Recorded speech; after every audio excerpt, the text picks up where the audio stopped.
initially here and then potentially other places, because it seems kind of a travesty that as a school that we can't provide these services and have to be wholly dependent upon kids having an IEP or a 504 plan tied to the public school system. Now, doesn't mean they shouldn't work together. That's part of the reason Colleen's here. She's actually working, as you know, at the Bend Pine District, but she's also on contract with the University of Portland to help both Marissa and Emily this year. So they get probably more help than either one of them want or need, but it'll be great. So hopefully we're kind of neat. It's a neat opportunity for us. We can create something we want in the world of special education at these two schools, okay? So that's what part of this discussion is today, and I'll turn it over to Marissa. It's all yours. Thanks. All right, everyone, thanks for coming. I know it's a struggle, but I'm glad you're here. I just want to start by saying thank you for just your openness and welcome so far. I know it's hard to get used to something new and a little young newbie teacher, but everyone has been super welcoming, which I really appreciate, and really open and collaborative with the special ed, which is what we need, so I really appreciate it. I'm going to pass out these packets. Pretty much what we're going to be focusing on is visual language strategies, which pretty much every single time we have a meeting with a parent, under the modifications and accommodations, you'll see like most of these things. Because with most students, it really matches with how they learn. So I just thought I should teach these strategies to you and tell you why I'm using them and the rationale behind them so that we can all be on the same page. So on here, great. On here there's a place for a box for each strategy where you can take notes, because I mostly have examples and visuals up there. And then the rest of the packet is examples of all the strategies that I'll talk about that you can have for your classroom to make copies of, because I'm sure that a lot of your students would really benefit from that. So there's extra pens also over there. Who needs pens?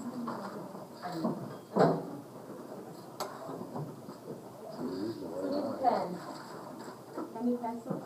Is there one back? I don't think there's one. This is probably one.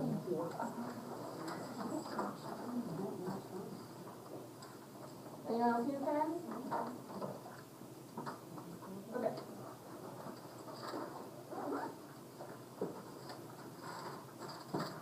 Okay, I wanted to start with two things.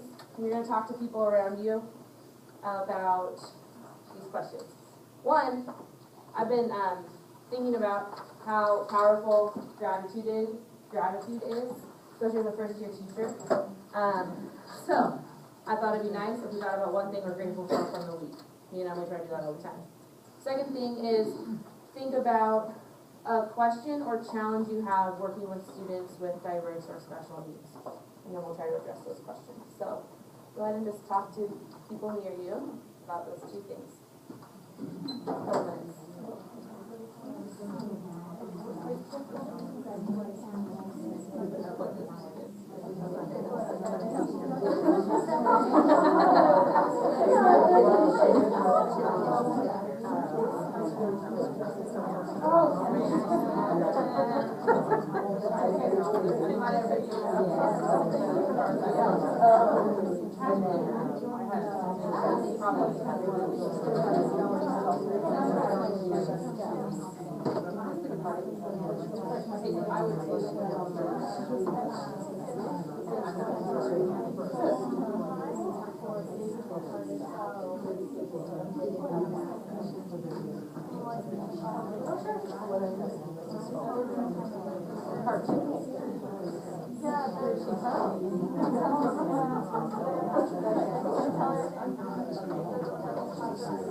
Okay, 30 more seconds.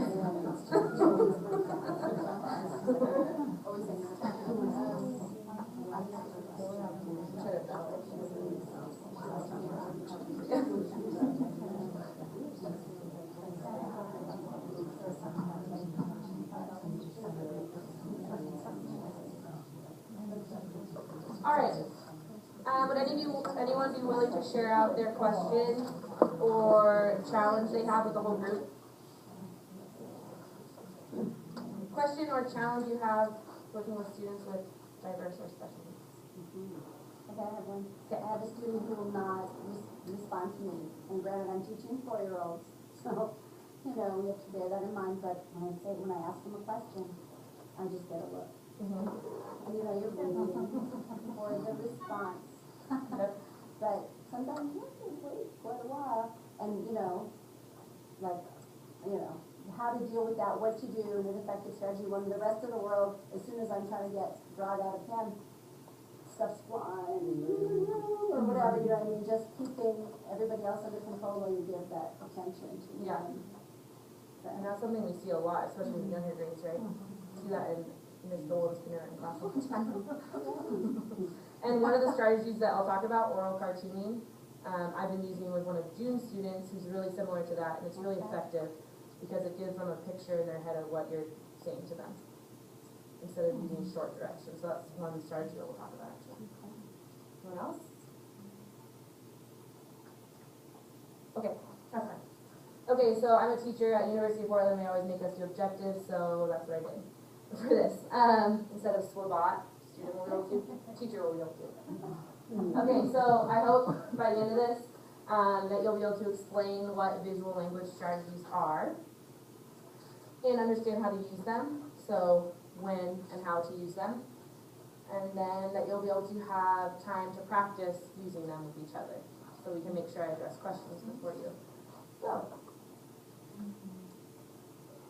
Alright, so these are the strategies that we'll talk about, and like I said, there's a box on that note page. It's two-sided for each strategy where you can write down things that I say if you want to remember. So first we'll talk about picture dictionaries, then we'll talk about cartooning. Cartooning goes into two things: oral cartooning with just your verbal language, and then cartooning that you actually draw and write out, which I've already done a lot, especially with English. Eye stories, event-based pictures, and flowcharts. So, you might be thinking, why is she talking about this? Okay, I learned in my special ed classes at University of Portland that, and I've already said this to St. Francis, but 15% of the population learns concepts and language auditorily, neurobiologically, and 85% of the population acquires concepts and language visually. In the brain, that's how the brain works. That's the process it goes through to acquire language and concepts. But it's interesting because a lot of our teacher training focus on auditory strategies. Even if things have a picture, it doesn't necessarily make it visual in nature, because it needs to have context and a larger meaning for it to be visual, which is kind of confusing, which I didn't understand at first. But that's why it's important, and that's why we're spending today talking about it, because we need to make sure that our input is matching how our students acquire language and concepts, or else it's just going to go over their head and they're not going to be able to attach meaning to it. This is just a little cartoon about that, and it says auditory and visual thinkers use the same input to acquire concepts differently to the same input. So obviously you're not going to use a bunch of different kinds of input at one time, but how the student's brain actually processes the input is different, the process they use to process it. Does that make sense? Process they use to process it. So we want to make sure we're using input that allows them to make visual meaning from what they hear. And all these strategies, I mean, a lot of people have developed theories that go along with these strategies, but where I got it from is from Dr. Ellen Arwood, who I love, from University of Portland, and she pretty much taught all of my most of my special ed classes. And she developed a theory with a speech and language pathologist and a behavior specialist called the neurosemantic language learning theory. It's like a big fancy word, okay? But it pretty much just talks about how the brain acquires concepts and language. And then from that theory and the research they did with students, they developed a bunch of new strategies. That's where they come from. All right, let me know if I'm going too fast or you don't understand what I'm saying. Okay, picture dictionaries are awesome. I use them all the time for all students. And what it is it's a way to draw out the meaning of a concept. And you can use this across all content areas from pre-K all the way through college. Like my professor uses this at the university level to draw out the meaning of concepts.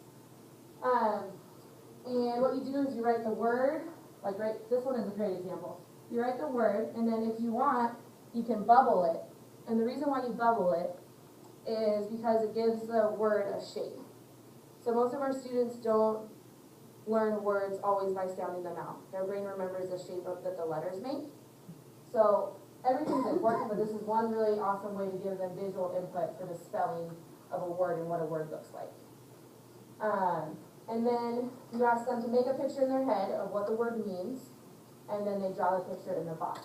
I do this with students when I'm working on fluency. I say, let me know if you get to a word that you don't have a picture for in your head, that you don't know what it means. And then we stop and put it in the picture dictionary. That way they don't shut down because they're wondering, they're not making sense of what they're reading. This is an example of what I did with kindergartners last year during student teaching, and I actually used it as an assessment tool because I gave them the same picture dictionary, blank picture dictionary sheet at the beginning of a unit on sharks and whales, and then at the end of the unit on sharks and whales. And I wrote the word. Usually you would want to do hand over hand so they themselves could get used to the visual motor pattern of the letters. But just for time, I wrote the word and had them draw a picture. And then what's cool about this one, which you have in your packet, is they can pull the words out and use them in sentences. So that helps create the language development as well. And like this was pretty good for kindergarten, I thought. And the concept is actually, it made sense. So it really helps them. And that code up there just means that when you get the pattern of the letters, when you match that with the concept of the picture, it creates language development. So that's why things that have writing and a picture together and matched up are super effective, because it actually develops the conceptual learning. Does that make sense? Yeah. Now, when you say bubble, are you just saying that they write the word and then they trace around the word? Yep. Okay. I'll show the driver's mark in here, because I can show you. But yeah, they just, you trace around the outline of the word.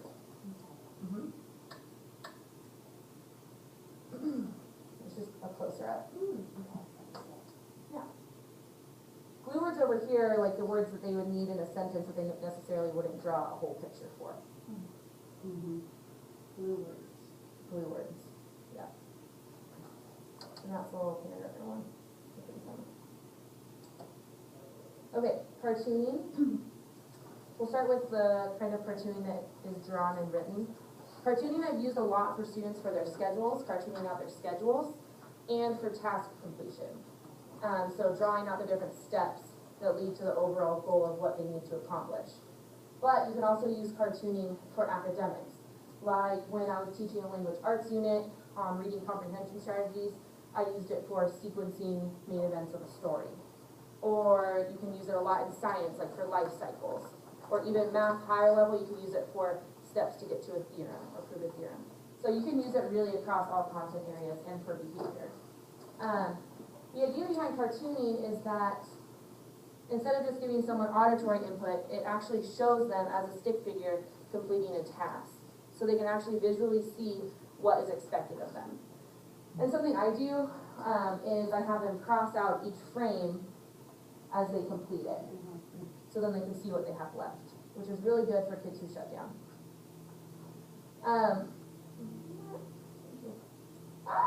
Sorry.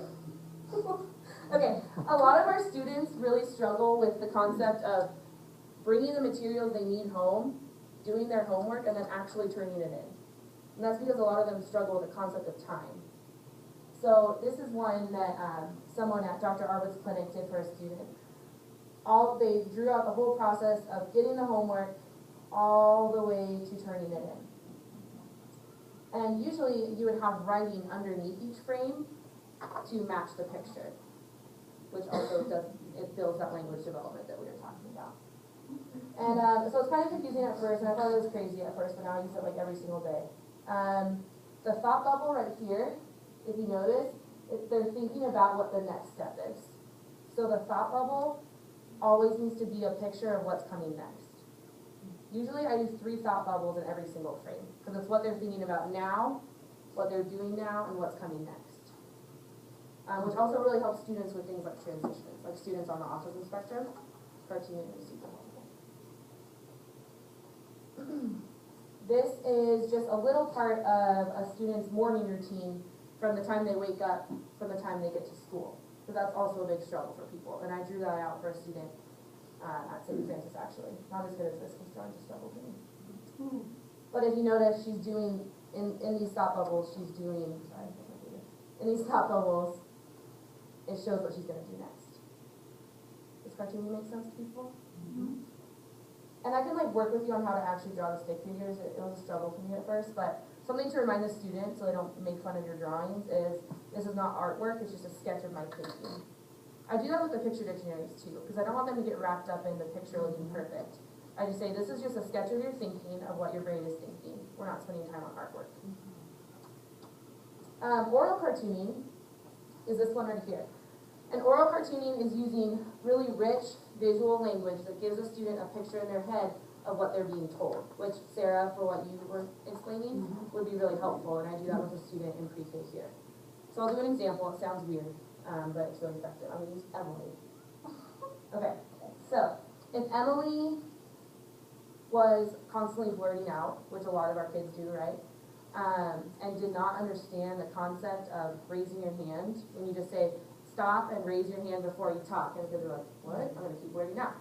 Okay, oral cartooning is something you can use to help with that situation. So I would say, Emily, when the words are falling out of your mouth, they're traveling all the way across the room and taking people's pictures away of what they're learning. So in order for everyone to learn and everyone to make pictures in their head of what they're learning, you need to not have the words fall out of your mouth until Miss Manza calls on you. So it sounds like really weird at first because it's a lot more language to use, but it makes sense because it creates that context for that student in their mind of what's being expected. So we do that for things like pushing, biting, blurting out, not standing up and going to the carpet. It's really helpful for students who, like on their learning plan it says, has a difficult time following multi-step directions, which literally has been every single student that I've had a meeting about so far. That's been one of their needs. So oral cartooning is helpful because it gives them that picture. Does that make sense? It's hard to get used to, but once you use it, it's like I'm like, this is magic.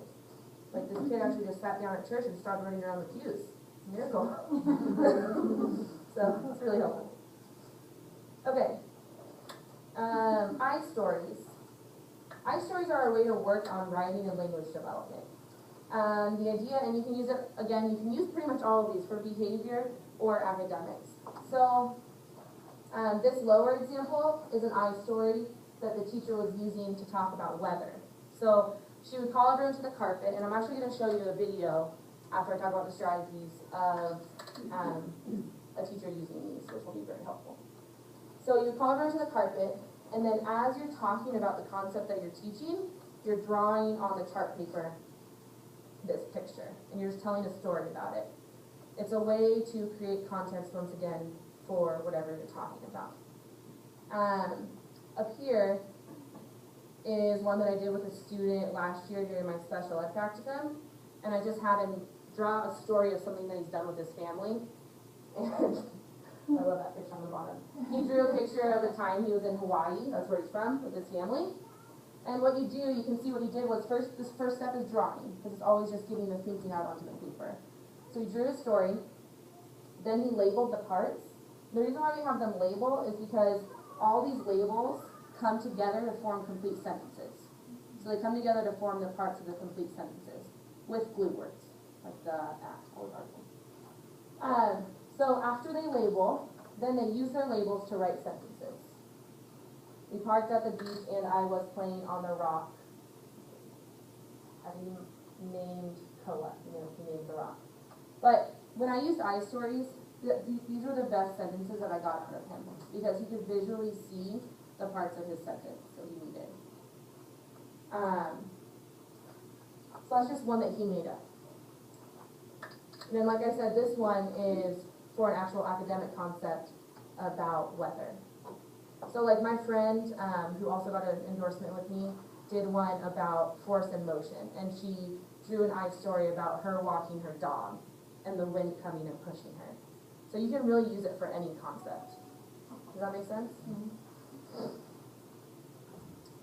Okay. Only two more. You're doing great. Event-based pictures. Event-based pictures are similar to iStories. We use iStories with kids who are in the pre-operational level because we know that they have to put themselves into whatever they're learning for them to conceptualize it.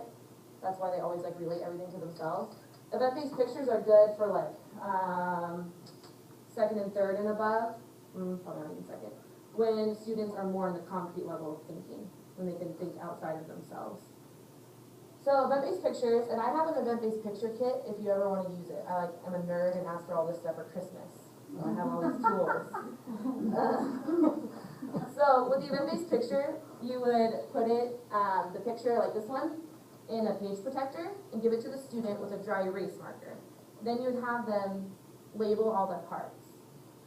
And I actually use event-based pictures as a language assessment too. So I'll just give them the picture and record them, and I'll ask them, tell me a story about what's happening in the picture. And you can find out a lot of good information, good assessment data, based on that. So once they label the picture, like we did in the iStory, they would use those labels to write a paragraph or write sentences about the picture. So this is a really good example. And this is combining two strategies, event-based pictures and cartoons. So when the lady from Dr. Arwood's clinic did this with a student, she gave them this picture, and she said, tell me a story about what's happening. And then she had them actually cartoon out what was happening. So this is a great example of when cartooning includes the pictures and the writing. So then the student pretty much just wrote a story and drew a story out about what they think is happening. Bobby carries his boat to the pond so he can play with the boat in the water. And that all came from the labels that they put on there. Does that make sense? Yeah, I really like event-based pictures. It really helps with writing, and the students think that since they're drawing, they're not writing as much. And usually you get better writing out of them that way. And you said that's what we have a whole bunch of these. Yeah, I have like 100 of them. Yeah. Okay, flowcharts. Flowcharts is the one that I haven't used as much as the rest, but they're really effective. Flowcharting is just a way to connect concepts. And when students are able to connect concepts, it deepens their understanding, right? So flowcharts is a great way for kids to prepare for tests, for example. Or if they're asked like compare and contrast, flowchart is a great thing to use. This one is an example of a flowchart about butterflies. So they drew out all the different things, I guess that butterflies land on or something. And then they connected the concepts and the pictures with lines according to how they're related. So this could work really well also like with the life cycle in science, for example.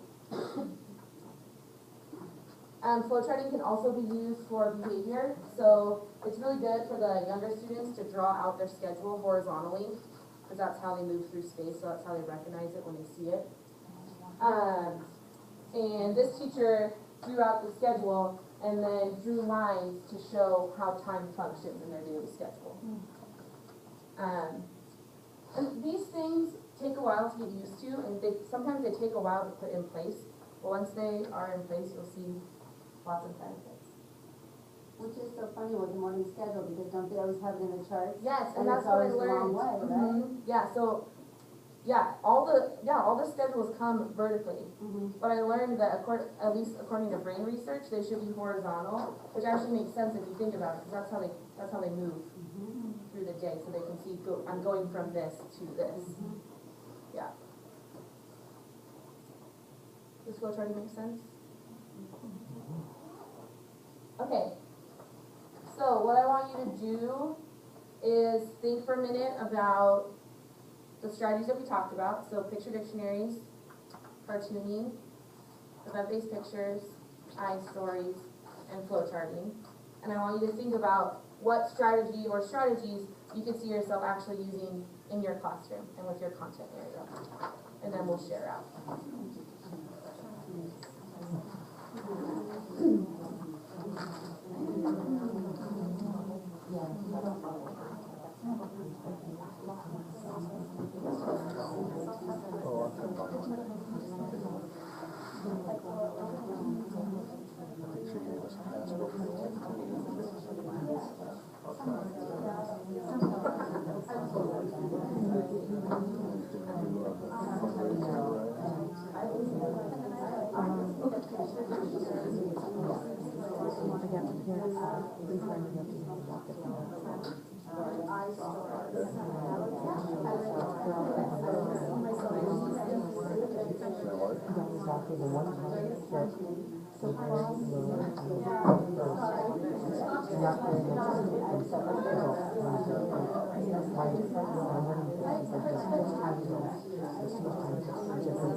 Did you talk to Miss Julie? I left a message for her. She's been out. She left me a message. I left her a message. She's gone back and forth. Yeah. I think we should always have that.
Alright, we'll do like 20 more seconds, then we'll come back together. And I have a video for you.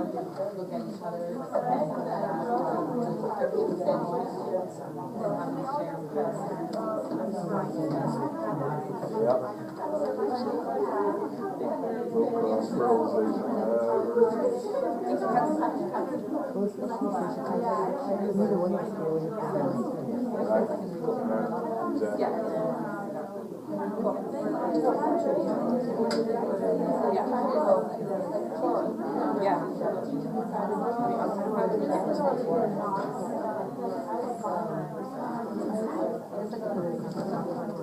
Alright, does anyone want to share out what they were thinking done with the whole group? That'd be good. See you later. Who wants to share what they think they'll use? I'm curious. I'm going to use ice stories, Awesome. because I can really see that a lot of my students are gonna get, if they have the pictures and they have the words, and like you said, they glue it together with the smaller words, and Yep. it makes writing much more approachable. Definitely. That actually, in our writing workshops, we did the thing with using W.T. Coffin's methods. That they start with the pictures and labels too, so it matches up with the curriculum and things. That's perfect, yeah. It's great for writer's workshop. Yeah. Can anyone see themselves using the oral cartooning? That sounds crazy. Yeah. Good. For my little ones, I could see. That like has saved me so much, especially with my behavior kids. It really helps. You just have to get used to it. You like laugh at yourself at first. Because you're like, I sound like a weirdo right now, but it's really effective with problems. Based on brain research. Is there a phrase for oral cartooning that has something that has to do with not blaming other people when you're to Yeah. correct the behavior? Yeah, you can really do it with anything. Like, let's see, what do you mean? Sometimes I say like, the words that you choose to have fall out of your mouth create pictures in other people's minds. And if you're using words that make someone have a bad picture in their head of something that they did not do, that's gonna make them not wanna spend time with you. And that's gonna give them bad pictures. So the words that fall out of your mouth need to create good pictures in someone else's mind of what actually happened in the situation. Does that make sense? So it's all about like, and I did a 5th grade social lesson actually at St. Francis about this. Like, the kids need to learn that the verbal language they use has a huge effect on them socially. So everything they use is going to create some sort of picture in someone else's head. And we want to create good pictures that make people want to spend time with them. Does that make sense? Does that help? How would you do that? Can you modify that for like a middle school? Yeah. Ooh, that's harder. Yeah. Just making pictures, I don't know, pictures in their head, so they would be like. Yeah. What about take a picture in your head? Like, you know, you think something and it's just, instead of you drawing it in your head, you're like, it's a Snapchat to a whole wall. More than you're ready to. Take a Snapchat of what you did. You know, sometimes they do have that reaction, but I've used it with older kids. And once they get used to you using that language, usually it works. Sometimes they're gonna like make you feel stupid about it, which is like why I like the little ones, because they just love you at anything that you do. But yeah, I'd have to think about that. I'll think about it and look at my books and get back to you on that. Could they be making a video in somebody else's head? Stop and pause and go back and. That's good. I like that. Yeah. Cool. Well, so I got a video from Dr. Arwa. She sent it to me, and what it is, this teacher's name is Bonnie Robb, and she actually won Oregon Teacher of the Year a couple of years ago using all of these strategies. And everyone in her building was like, "Why are you using these crazy strategies?" And she was like, "Because it's how they learn." And she used them, and her test scores were super high. So I was awesome for what we do because it doesn't make it look so weird. So this is a video of a first day of school. It wasn't actually the first day of school because they didn't have video consent from everyone. But a few kids came in and you'll see her using a lot of the strategies. So I just want you to kind of think about how and when she's using the strategies in the video. So this is the first one. It's about 20 minutes. You might not watch all of it. Speakers are on.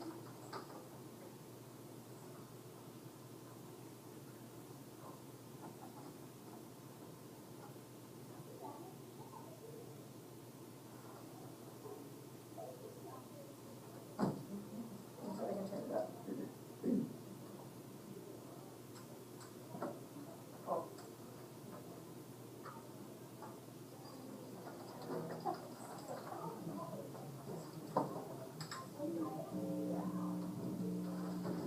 Sorry.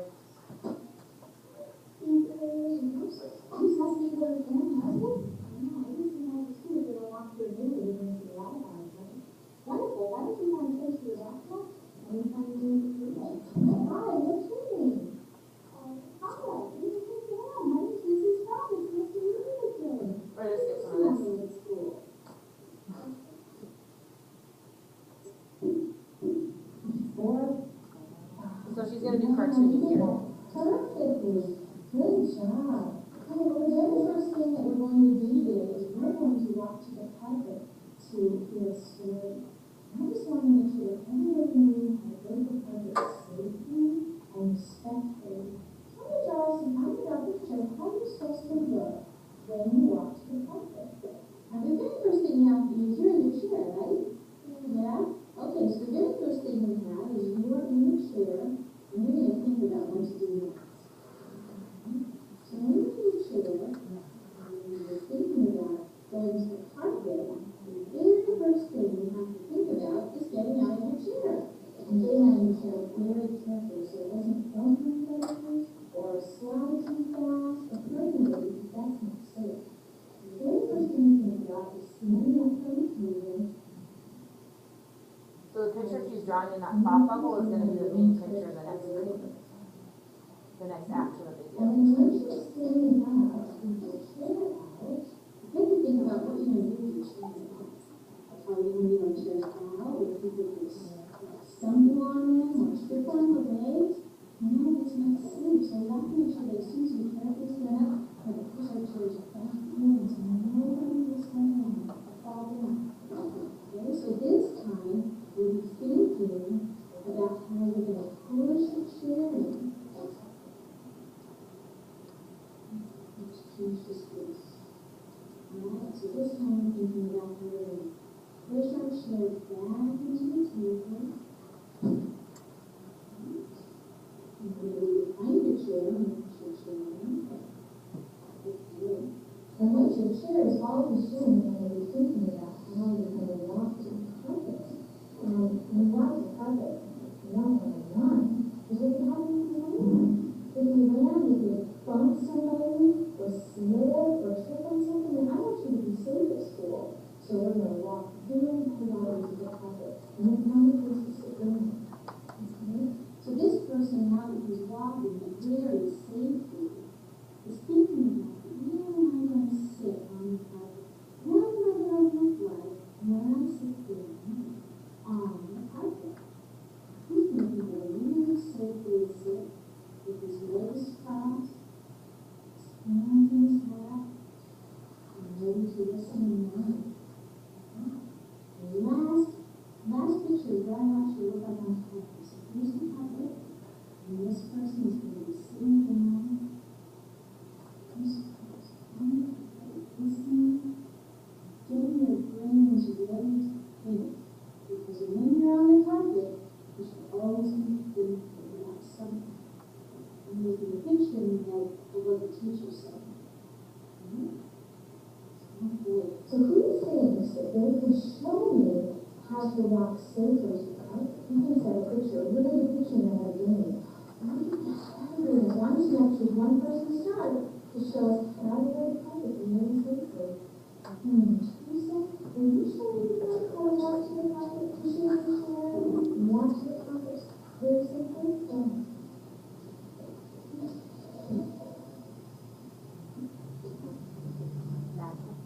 Oh, that was very respectful and safe. Wonderful job. Who else can do that? No, I think everybody. You need to do this at 8th grade. Oh, wonderful, so safe.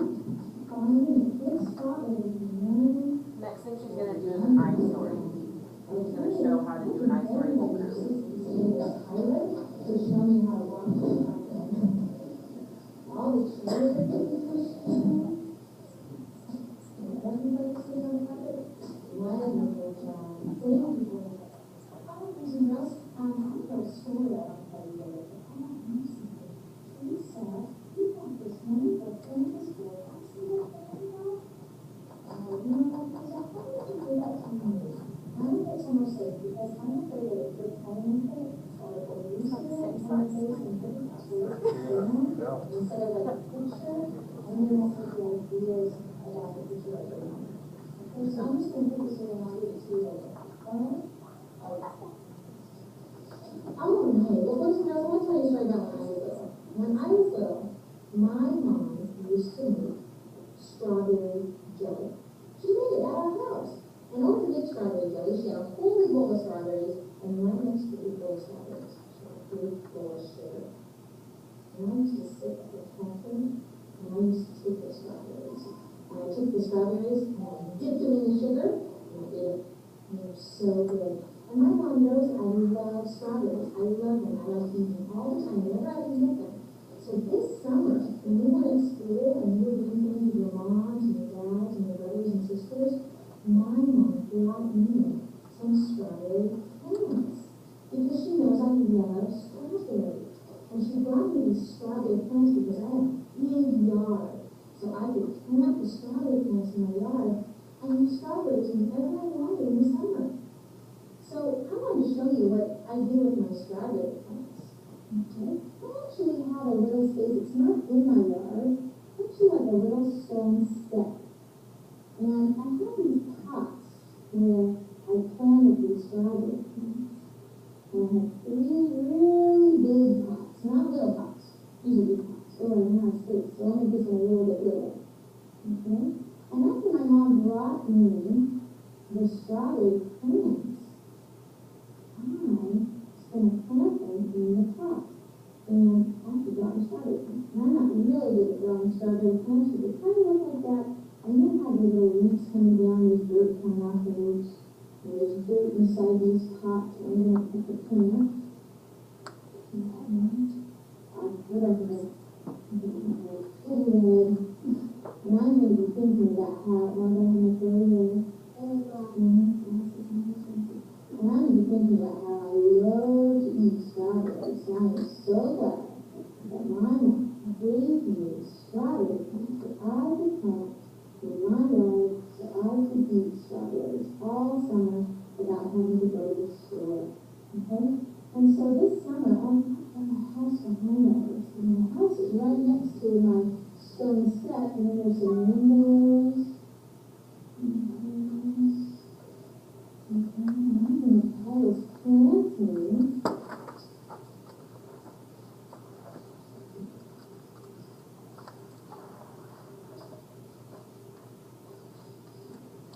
and this is where the strawberry plants are. I'm going to write that this way.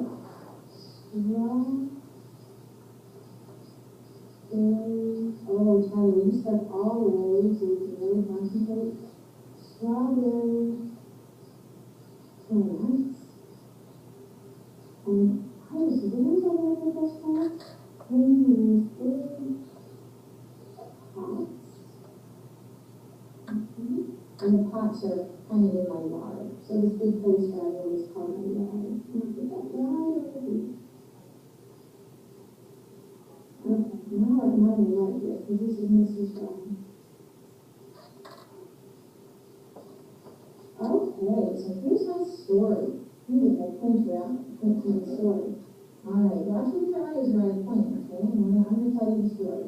Mrs. Brown is planting strawberry plants in the pots in her yard.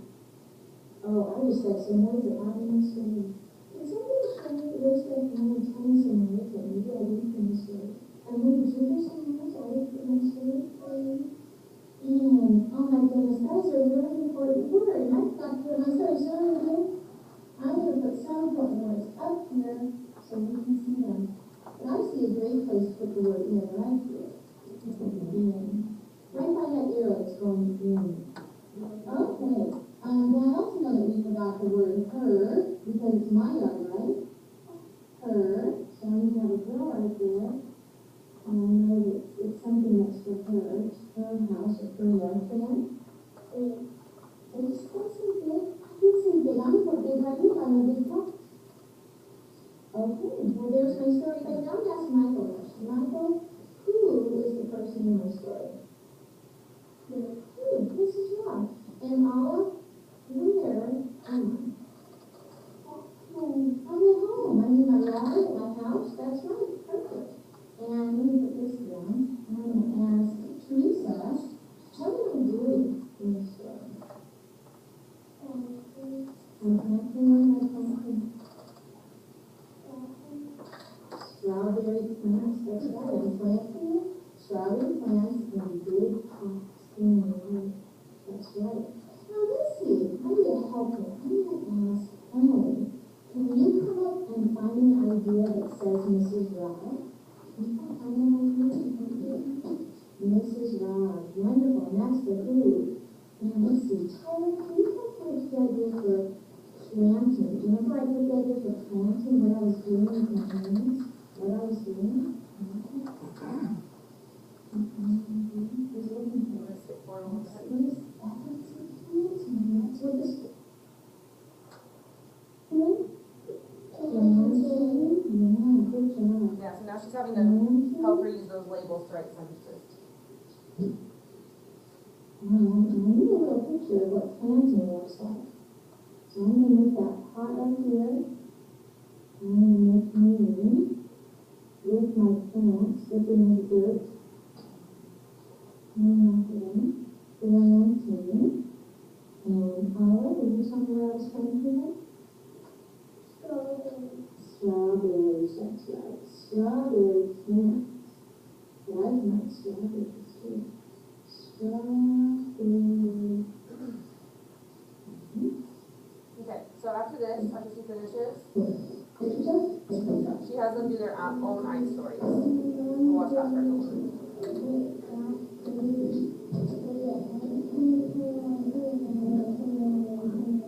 You know what it's called when you get the ice cream? You didn't just walk in and take it.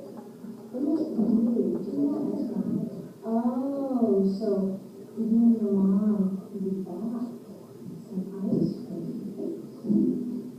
You bought some ice cream. And this was the ice cream. So what do you want to put something? Right there, took. Okay, so what she's doing when she's circulating around the room and helping them is she's re-tagging the concepts that they're writing and drawing about if she needs to. So she doesn't want them to use incorrect language. So like if that girl said I buy the ice cream, then she would say, oh, you have the right picture in your head, but let's change that word to bought, because that means you went there and already bought the ice cream. So that's what re-tagging is, and that's what she's doing right now. It's helping them label their pictures with the correct words, so that when they go to independently write their sentences, they'll have all the correct parts. So I hope that was helpful to watch that. What did you guys notice about the strategies she used? She did talk very slowly. That's true. Anything else? She did a little bit of oral, oral cartoon Yeah. to explain about the toy that she took away. Yes, I was gonna point that out, yeah, so pretty much, yeah, she used oral cartooning a lot, and oral cartooning is good because it explains a reason behind doing something.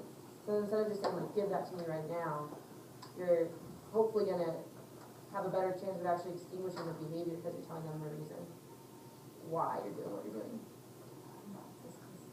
Does that make sense? Mm-hmm. So there's a lot of ways to do eye stories. You can do it whole group and have them help you, or you can just have them do their own. And you can have them do an eye story about a concept you're learning, or just for writing practice and language development. Okay, there's one more thing on here, little video. We'll just watch a little bit of it, and it's showing how to use event-based pictures. So, do you guys think that'd be helpful? To watch part of it? Okay, so it's actually Dr. Arwood's sister. I don't know how to get back on it. The video shows Dr. Arwood's sister working with a small group of students with event-based pictures in their clinic. Oh, okay. Well, first, I want to tell you a story about when I was little. When I was little, Okay.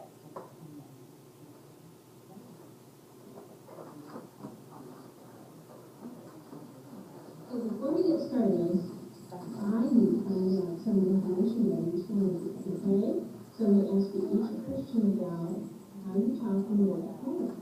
And when you're at home, what language do you speak with your mom and dad?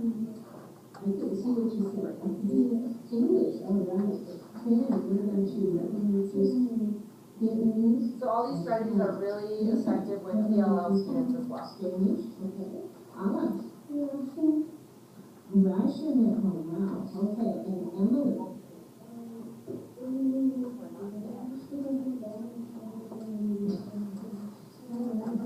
Oh, excellent, so glad she could join us today, where we do our group.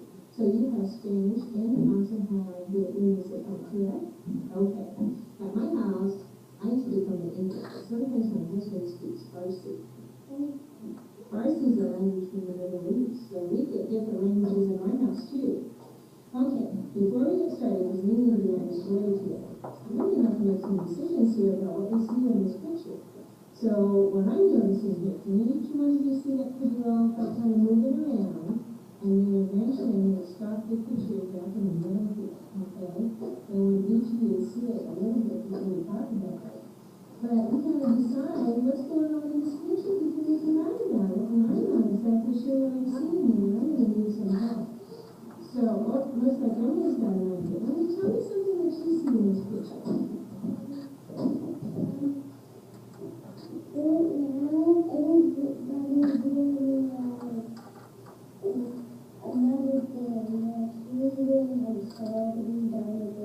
Well, tell me one thing about this picture right here. You said he's doing soap. What do you mean he's doing soap? I don't know you feel.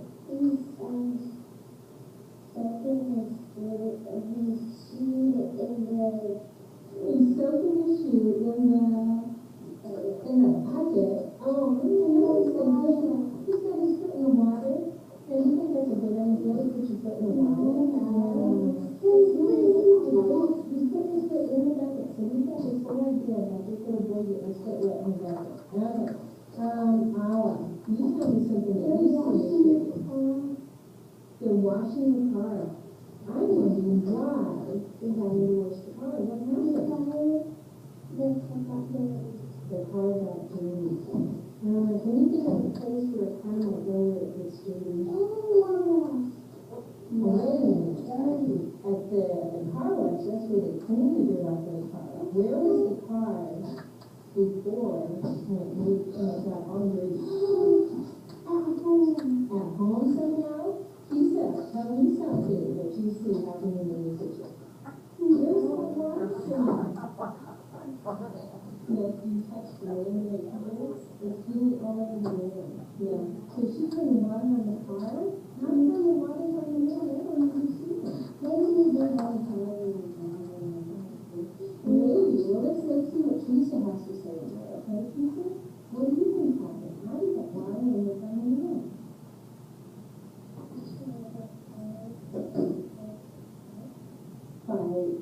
You said putting it up, like holding the hose straight up in the air, and when she held the hose straight up in the air, then the water splashed out and down and down. Oh, what do you think the gas gonna do? What do you think will happen? Skip forward a little bit, you can see the next step. Let me ask Sam, because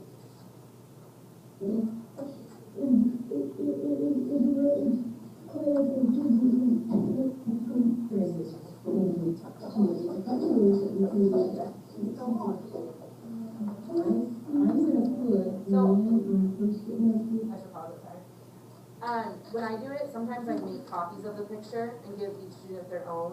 That way they can label their own and do the labels before they cartoon it out. So that's what I would do. That's a change I would make, just so they can all have the visual input right in front of them. But now she's gonna have them cartoon out what they think is happening in the story. Or sorry, in the picture.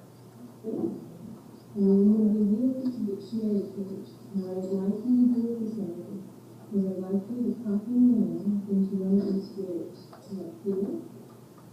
Okay, and after you put it on here, I'm going to show you what to do with it next. Okay, so first I want you to put the name right inside of that square. Okay? How do you have on your picture so far? Still working at this time. Okay, you keep going. Lisa? Something else for you? What do you do? Now I don't have to do that actually.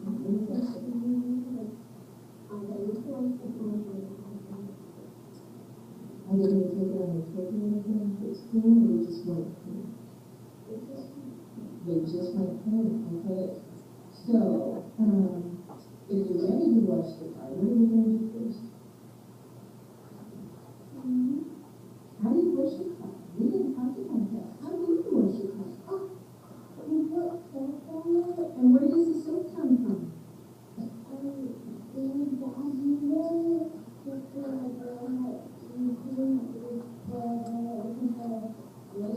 Like the dish detergent, the dish soap, and where does he put that? Okay, so I just wanted to point out, she's also using picture dictionaries. A lot of these strategies you can use together. And I forgot to mention with picture dictionaries, they're always organized by context and concept, not alphabetically. So at the top of the picture dictionary page, you'll probably see in your packet, it says picture dictionary for blank, and I might write for writer's workshop, or for, and then the title of a book that we're working on, or for like the plant life cycle. Because it makes more sense if it's organized by the actual subject and concept. And something that I do, and I do this in kindergarten a lot, because you know how you have like 20 kids, like, Miss Manza, how do you spell this? And it drives you insane, to sit there and have all of them sounded out. I always have those little post-it notes, like the little mini ones with me, and I just write the word really quick and put it on the top of their picture dictionary so they can see the accurate shape of the letter and then just copy it onto their picture dictionary. I know sounding out is important sometimes, but like if you're just trying to get their writing, work on their writing, my thought is that it's really helpful to just write the word so they can see how it actually looks, and then they write it down. You guys feel like you have an idea of how event-based pictures work? Okay, we'll stop the video because I know it's Friday afternoon. I do want to have you practice though the strategies a little bit. So I have extra copies up here of everything so that you don't have to use what's in your packet. So I want you to be able to make copies of that stuff. So I'll pass these out. And first I was going to give you a scenario for cartooning just to help you. But if you have a different scenario in mind of something that actually happens in your classroom, that would be probably more meaningful for you. And I want this to be useful. So the scenario that I thought of for the cartooning was that you have a kid who, it's carpet time, sorry, I always think of elementary. Or maybe it's time to like get directions for the next activity. And they won't come to the gathering space or come to the carpet and follow directions. So you want to cartoon out how are you going to help them get from their seat to the carpet. You can do this together.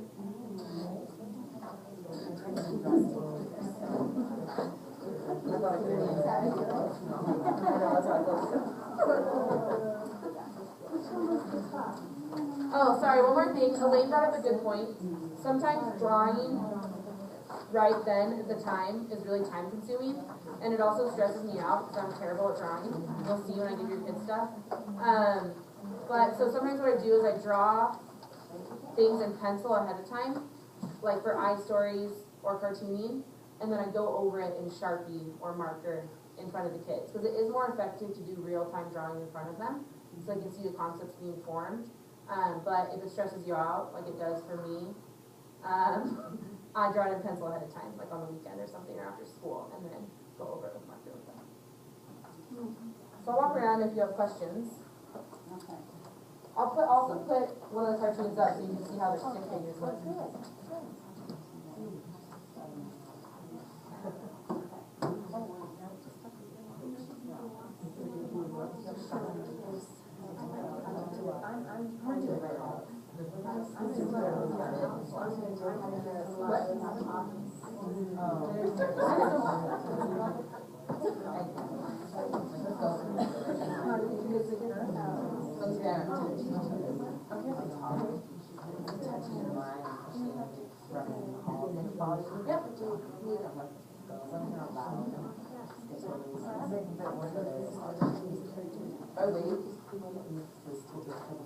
Yes, exactly.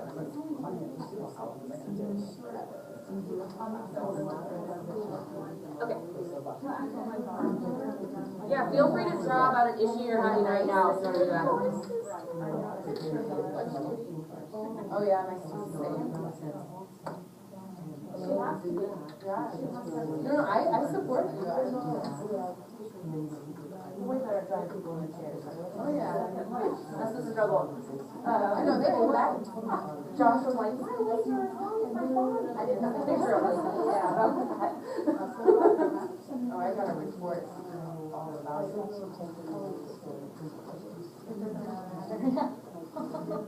Well, that's what eating time. That's what I teach kids. And I support this. What's eating time? know, I'm really not there. Well, not if you're not student. Oh. No, I said if you're not student, your friends, it's not student. It's pretty isolated. No, that's what, she got it from me, from Sassy, and then we used it to teach right after. So she provided us with a scenario. I'm worried about her twins. And all that stuff.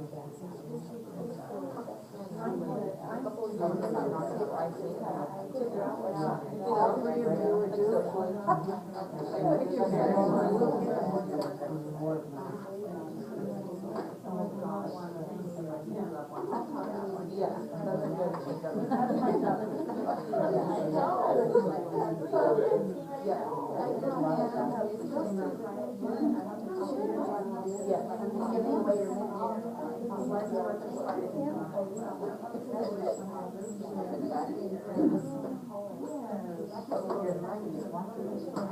yeah, I want to do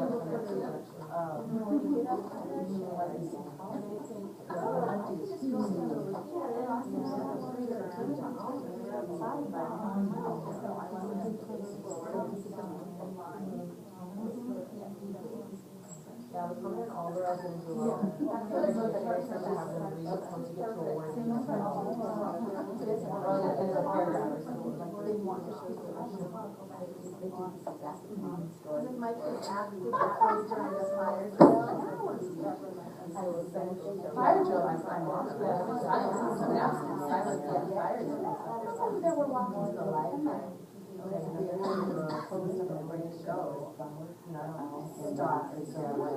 so then once they come to that,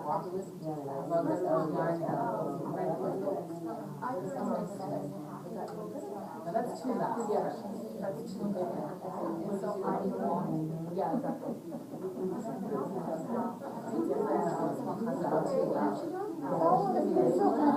And I told him, like, you know, I made sure that was an example, like, I tried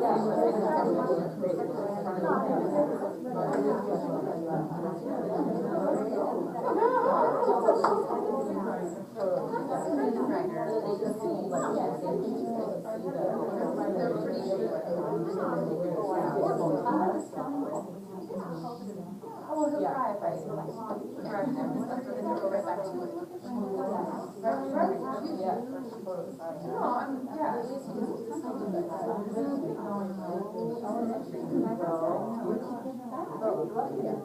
No, but right now,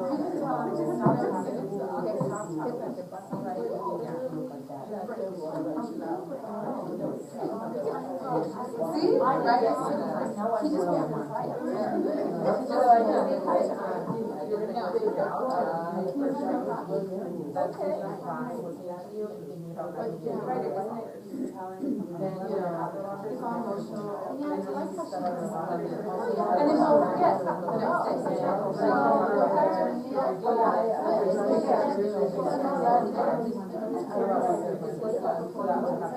I don't know, but I told him I'm about to do that.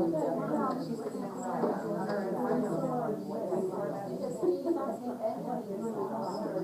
yeah.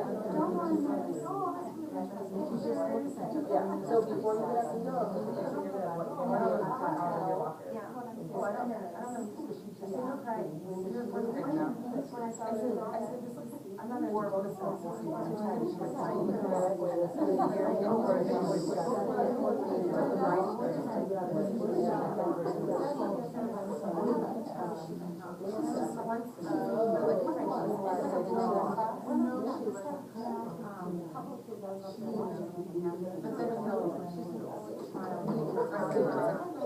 feels so ashamed that it's not the right job. But then that's distracting too.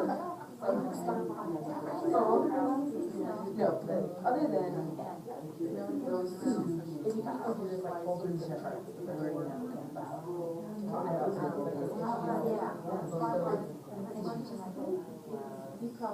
of course, I say that every year. I just have to just walk in the room and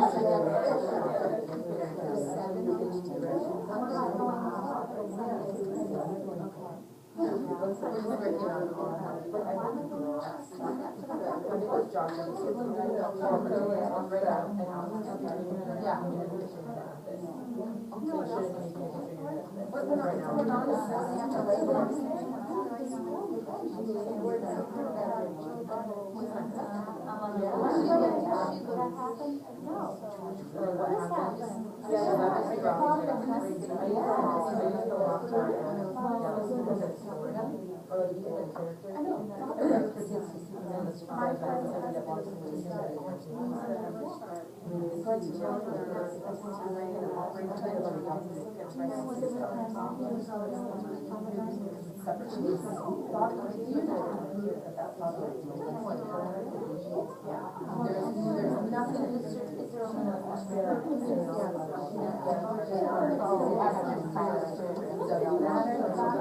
What they want your father, I know, I feel bad. I totally. Yeah. Yeah, no, this stuff was developed like a long time ago. Yes, because they're doing so much great research. That like this stuff is not working like we did. Last year, I started practicing for behavior management. I used to use money. They were just pictures of cats' faces. Money they will with different visitation, they do try to teach them about it once they're like, and the thing is, if you're talking about money, it's not, that's not a full context. With money, they don't, and you just get so pissed off at like, really the floor, like, because it didn't make sense for the brain, it's like, shut down. But they, I don't know. Yeah, and then once like, we got talking about Amber, it's like, I did not know it worked because it happened. One grade, they were put it so pretty now. You're doing that. No, I'm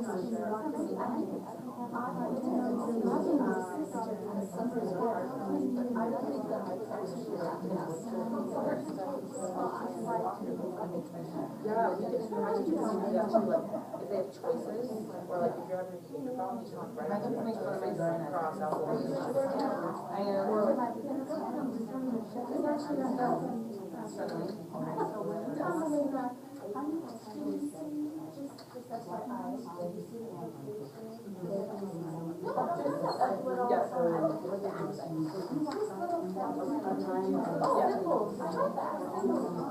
yeah, with Glenn, I was noticing that, I was like, oh, I just want to plan my guys, like, this is not time for artwork, if you have free time later, you can go back and play with us. Right now, it's just a sketch of your feet, so I'm giving you one piece. Okay, now I'm moving on. Yeah.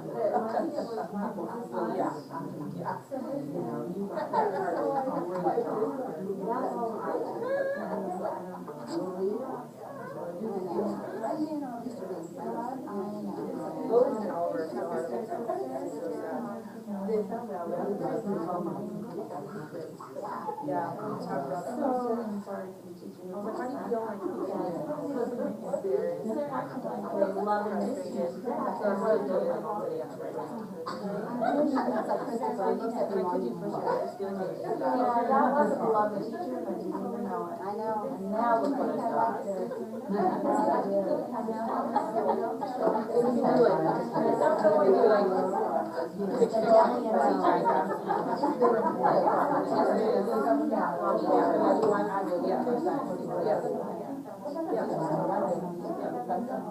Yeah, we can do that. Yeah, we can definitely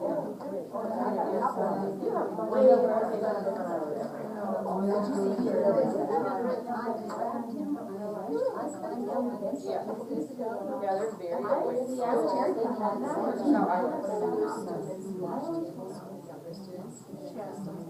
Yeah. I don't like that at all. I guess just told me that's just a little I guess my thought right now is a large size.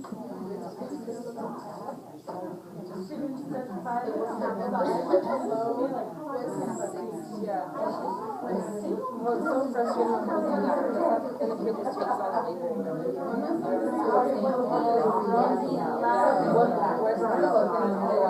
Oh my gosh, you guys are so I can read now, but, oh my gosh, like, Jim, I get so mad at someone, and I was like, you got to really get it.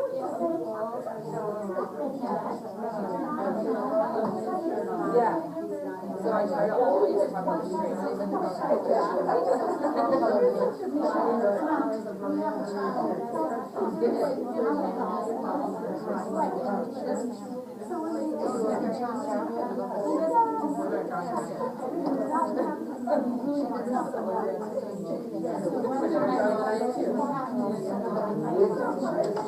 No, it's so hard. Yeah, and I throw you out.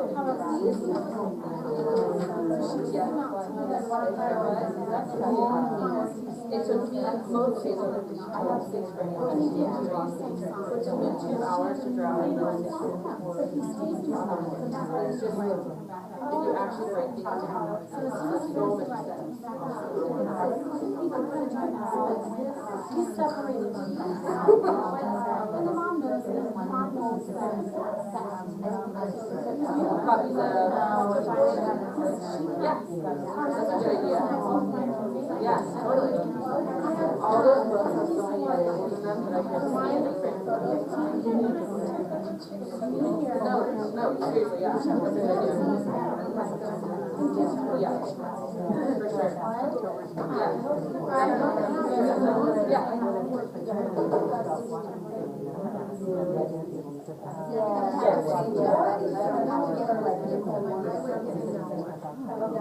Everyone else is really helpful. Grayson can help you with their because he's seen it visually. And he's supervised really visually. So someone just dropped them to he's not understanding. So he just shuts down. You should. Yeah, it's super helpful. 2.9 times. That's good.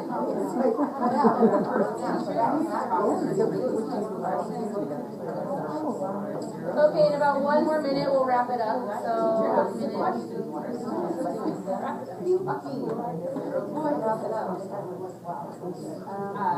teacher,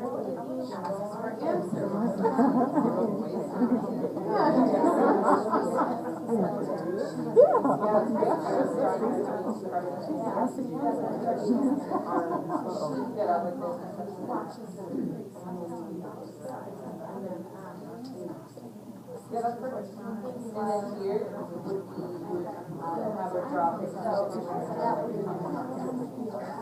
And down, that's where you get to yeah, yeah. And the bubble, you get draw a line,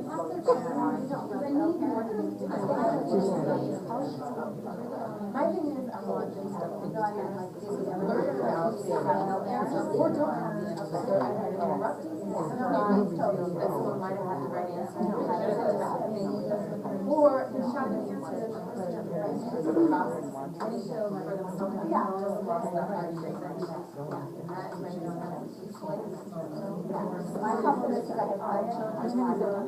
all right. Hope that was helpful.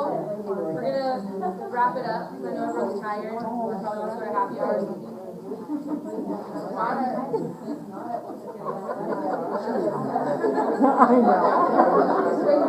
know.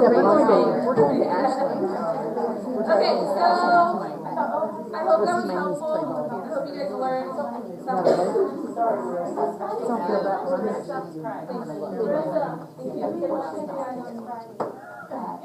All right. Dong, dong, dong. Oh, wait, that works. Okay. Okay, we're gonna wrap it up. I just wanted to say thank you for listening to me. Thank you. And if you have any questions, I love this stuff. I'm super passionate about it. You can probably tell. So if you ever have any questions, or something's not working and you want to know how to refine what you're doing, come talk to me, please. Because this really will help your students a lot. It'll make them much less frustrated, these strategies. A few housekeeping things. Both schools, I put referral forms in your boxes. And that's not for every student. I don't want you to create more work for yourselves, because I know you have a lot to do. So it's just for students that you have concerns about. It's just a way to document what areas do I have concerns in, and what have I tried already that has or hasn't worked. And then that's just a good starting point for me, like before I come in and observe, or before I work with that student. we've been having lots of beginning of the year meetings, so I appreciate you coming to that. I know it's hard before school and after school, but that's been really good. And my goal next week is to start typing up their student service plans on Friday. So I'll start typing up their plans, and I'll probably be coming to you guys to collaborate to figure out the goals, because they need to be measurable, so that I can progress monitor them. So that will be coming up next week. I think that's it. Oh, I'm also trying to make my schedule so that I can really start working with the students and it can be consistent for them. Most of my mornings are full now, but my afternoons, I'm just like sitting in my classroom doing paperwork most of the time. That's why I just like coming in class and hang out, because I just want to be with people.